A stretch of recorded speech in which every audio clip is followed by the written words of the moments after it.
Lacking basic financial skills isn't just some vague emotional burden you carry around. Right. It's not just a feeling of stress. Exactly. It's a literal, quantifiable tax on your life. Mhm. Because according to the massive stack of research we're diving into today, missing out on just the basic financial mechanics is costing the average American nearly $1,000 every single year. Which is just staggering when you think about it. $1,000. Well, I mean, just totally evaporated. Just gone. Yeah.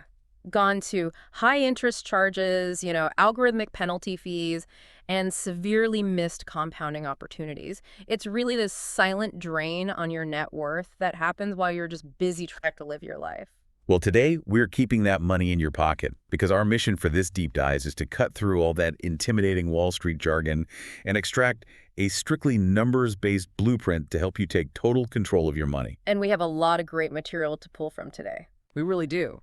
We've got government consumer protection guides from the CFPB, internal educational materials from major credit unions, goal-setting worksheets, and this really comprehensive beginner's guide to the stock market. Right. So whether you're just starting out and trying to break that exhausting paycheck-to-paycheck cycle, Or you're already doing okay and you want to maximize your wealth. exactly, we are mapping out the actual architecture of how money works.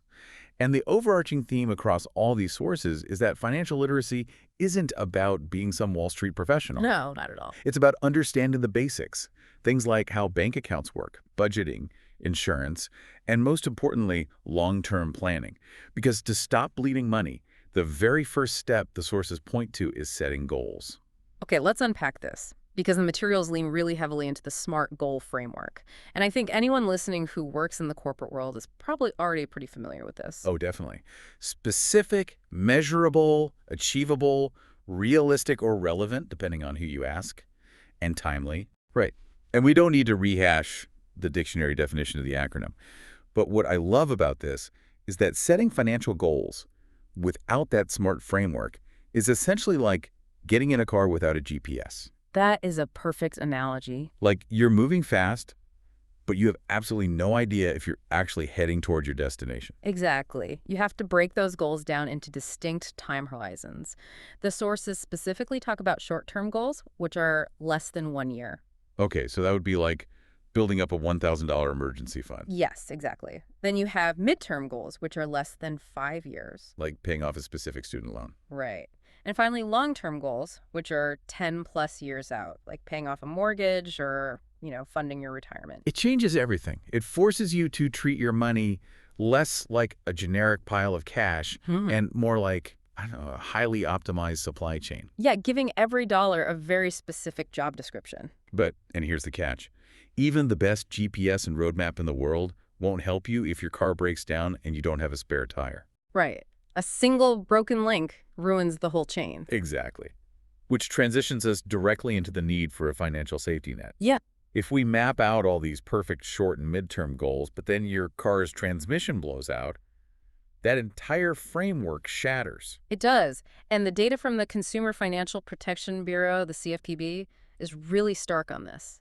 A minor financial shock, like a fender bender or a medical bill, is mathematically guaranteed to happen to you. It's just a matter of when. Exactly. And if you don't have an insulated cash reserve, an emergency fund, that mechanical failure instantly becomes a high-interest debt crisis because people without cash are forced to rely on credit cards. Right, so suddenly you aren't just paying $500 for a new alternator, you're financing that alternator at 24% interest over the next 3 years. Which means you're basically paying the bank a premium for the privilege of fixing your own car. It's brutal. Your long-term wealth building is completely paralyzed. Because you're suddenly playing defense, yeah.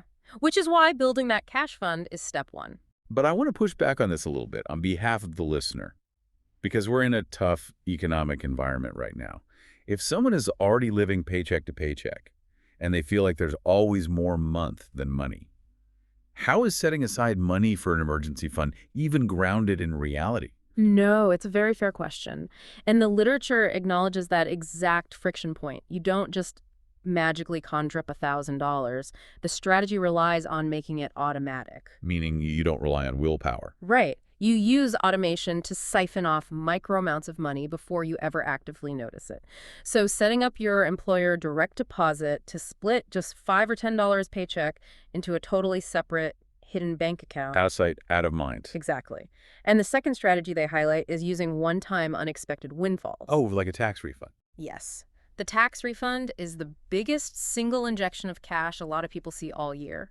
Instead of spending it on, new clothes or a TV, intercept it. Use it to instantly fund that emergency buffer. It's a totally painless way to start because you aren't sacrificing your month-to-month lifestyle. That makes a lot of sense. And once you have that buffer in place, you aren't just protecting yourself from car repairs, you're actually protecting a massive asset, your credit score. Yes, your FICO score. Right, which ranges from 300 to 850.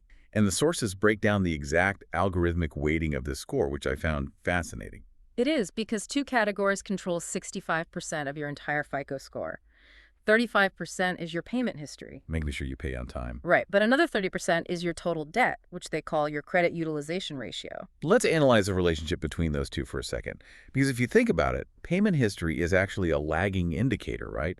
By the time you miss a payment, you've probably been struggling for months. Exactly. The algorithm knows this. That's why it puts so much weight on that 30% slice the credit utilization. It's a real-time leading indicator of financial distress.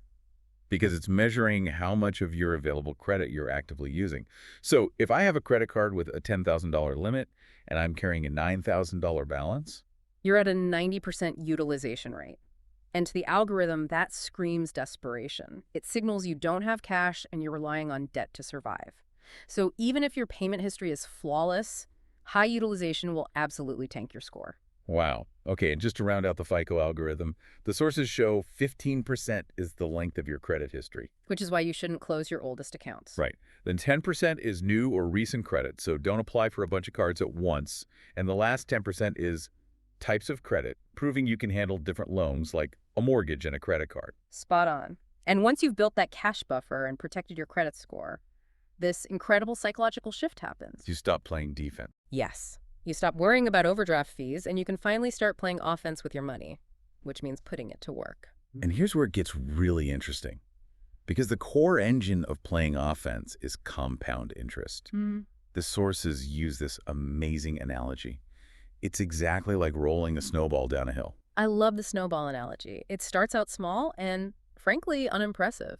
But as it rolls, it picks up more snow, which is the interest, and it grows larger and faster until it becomes this massive, unstoppable force. But the critical factor that does the heavy lifting isn't the amount of snow you start with. It's the length of the hill. It's time. Time is everything with compound interest. Earning interest on your interest creates this exponential growth curve. The materials walk through this mind-blowing example using just $25 a month. Less than $1 a day. Right. If you save $25 a month at a 5% return for 50 years, you end up with about $67,000. Turning $1 a day into 67 grand is wild. It is, but, and this is the crazy part, if you wait and you only do it for 40 years instead of 50, you only end up with around $38,000. Wait, let me make sure I'm doing that math right. So a 10-year delay costs you $29,000. Exactly. You miss those final 10 years where the snowball was the biggest, which is where all the aggressive compounding happens.